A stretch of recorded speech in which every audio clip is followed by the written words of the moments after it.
As most of you may know, playing sports can be very intense and a lot of work. I've played tennis since I was about 7 years old, and I was on varsity all 4 years in high school. At most, we would play about 10 to 15 hours a week. However, according to a website known as Business Insider, officially the NCAA restricts student athletes in season practice of 20 hours per week or 4 hours per day.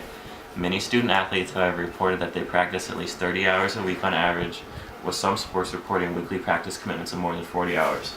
So today, I'm here to answer the question, should college athletes be paid? This is CNN Breaking News. One of the main issues found with college athletes is that they don't have enough time to maintain a full-time job. In an interview of non-athletic students at the University of Kentucky, the majority of participants stated that they were between 10 and 20 hours per week. When interviewing athletic students, most athletes range between 25 to 40 hours per week involving sports. This includes practice, fitness training, team meetings, and travel. This alone is a full-time job in itself. Many athletes have to put aside their education so they can focus on their athletic career at college. A current football player at UK was required to change his major to ensure he wasn't benched due to conflicting classes and practice times. All of these time constraints can affect athletes after college. Only 1 in 25 athletes went pro after college. For the others, it can be very difficult to find jobs or make a career due to how much time they put into their sports career versus their education. It seems unfair of the athletic department to not consider these things and pay them accordingly, especially with how much revenue is brought in from athletics alone. According to ESPN, in 2017, the NCAA pulled in $761 million from the 2017 NCAA tournament. That number is set to rise to $869 million this year. The NCAA also generated $129.4 million in ticket revenue and $60 million in marketing rights for the 2017 fiscal year. The NCAA's expenses were around $956 million. Kentucky alone last year earned just over $130 million. None of this, however, goes to the athletes. Much of it is put back into the athletic program. Many college athletes can be worth millions of dollars to their teams in advertising alone. These athletes are basically a part of the university's advertising team.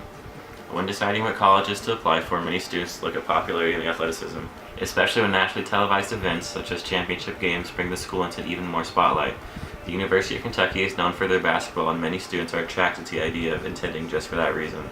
I often walk around campus and see popular athletes such as Nick Richards or Travis Reed, and I watch everyone marvel at them as they walk by. Sometimes I even watch myself watching in awe as they seem to be almost famous. This goes just to show how much the effect that these athletes can have on campus and the students that view UK. There are many possible solutions for this situation. The most basic one is to simply pay the athletes, but with solutions often come many complications.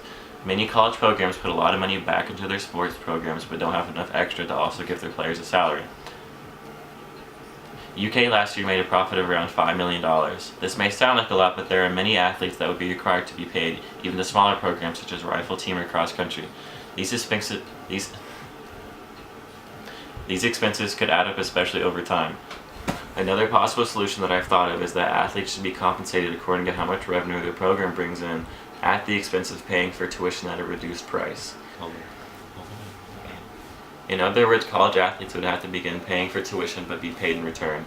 Many arguments that people have for why athletes should not be paid is that they already get major scholarships to be brought into these schools.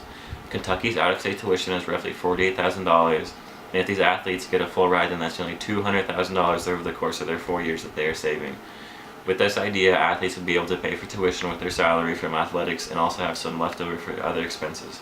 This could apply to lower tier colleges as well. Of course, the athletes will not be paid nearly as much as major colleges, but they will still be paid enough for them to pay for their tuition and other things such as food and clothing.